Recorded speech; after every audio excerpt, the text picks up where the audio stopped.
What if I told you that the most powerful banking entity in the world was laundering money, and that its corporate bureaucrats go to great lengths to make sure that their illegal activities are never discovered? Well, right now you're probably thinking that's not news, but stay with me here. The World Bank is an international financial institution that's designated to help developing countries by providing loans, all in the name of, quote, reducing global poverty. However, the banking giant has been accused of actually increasing poverty by keeping the third world in perpetual debt and in servitude to the first world. But aside from its obvious critiques, there's also blatant criminal corruption taking place at the highest levels of the financial institution. One woman has risked everything to shed light on this truth. She's exposed information that reveals the extent of the collusion between financial groups and foreign governments. Her name is Karen Hudes. She was senior counsel at the World Bank for 12 years before blowing the whistle. She's joining me now to talk about her experience and what it all means for the rest of us. I'm joined by Karen Hudes. Thank you so much for coming on, Karen. Thanks for having me. So could you briefly explain what the impetus was for you to speak out? What did you see?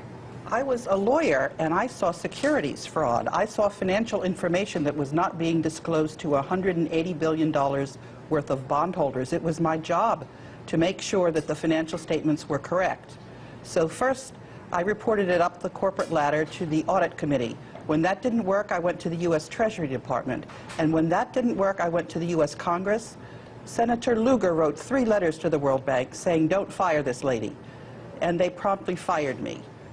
This means that the U.S. Congress does not have the information that it needs. So they stuck with the problem. After I was fired, 3 senators asked for a GAO inquiry into the corruption that I was reporting at the World Bank. Senators Lugar, Leahy, and Bai.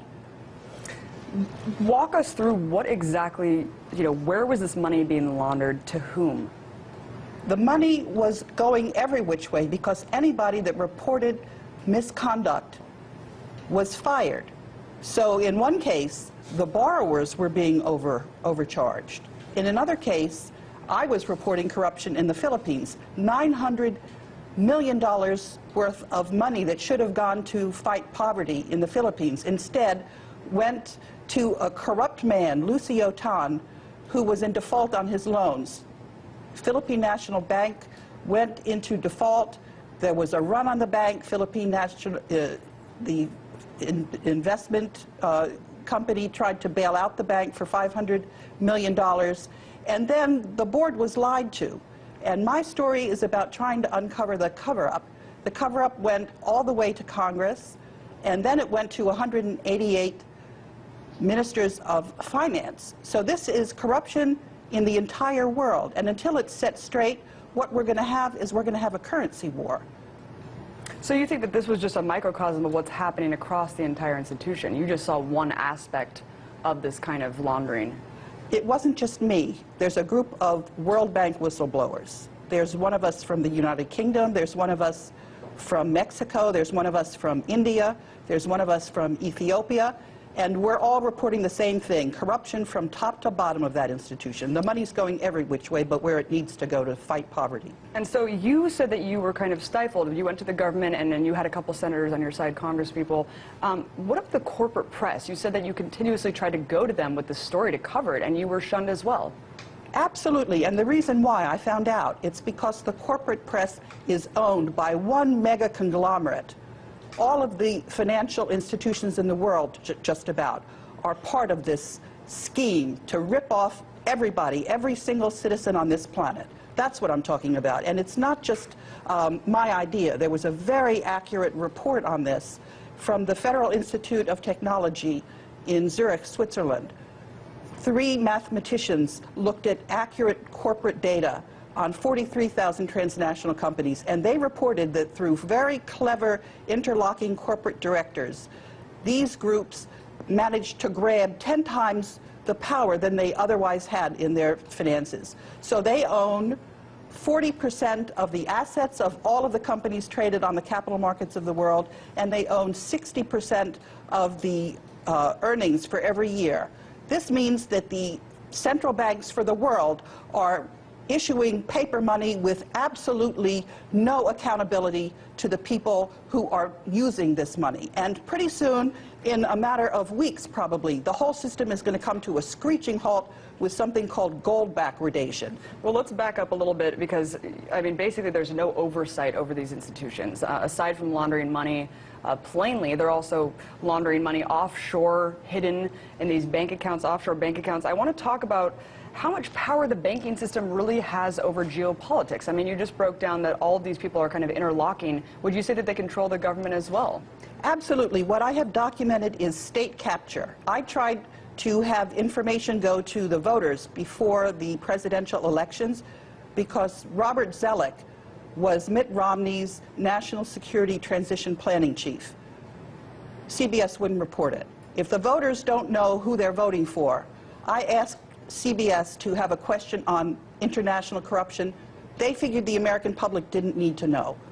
So if the public doesn't know what's really going on, then you don't have a democracy, and that's what we're talking about. Can you name any names of who you think are the real power players here? Because I know that, you know, if a little bit of digging can really reveal who these people are that are kind of pulling the strings here.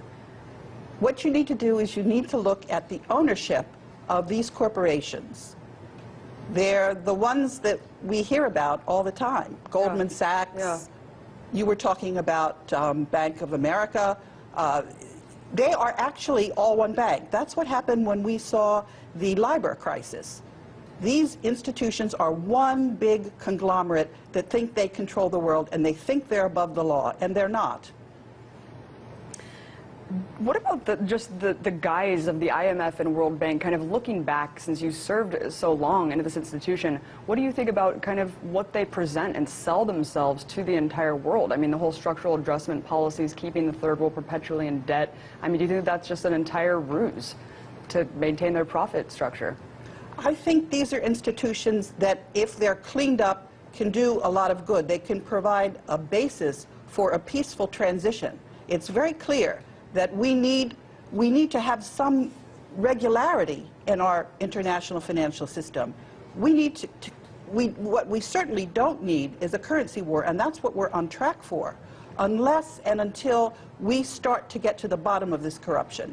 And it's very simple, actually, to do, because most of the people know that the corporate media, 70% of the Americans in a recent Gallup poll distrust their media, because it's owned by these banks. Karen, to wrap it up, why do you think that whistleblowers such as yourself, obviously exposing this massive corruption within these financial institutions, are not incurring the full wrath of the state as we see as somewhere like Edward Snowden or Bradley Manning? That's a very interesting question. I think it's because we have the people behind us and enough people know about us, and because we're working together. But I have to say that I'm very curious as to why the media is now covering Eric Snowden. I'm worried that this is to get people riled up, when what they really need to know is that I have told all of the ministers of finance, I have told all of the governors, I have told all of the state attorneys general. I bought a bond and I had a lawsuit, and 188 ministers of finance settled my lawsuit. It's Eric Holder who's holding up the settlement of my case. Well, I won't deny that we have some criminals in the government. Karen, thank you so much for coming on. We'll definitely be following your case and covering it as it develops. Karen Hedges, former senior counsel at the World Bank. Appreciate it. Thanks for having me.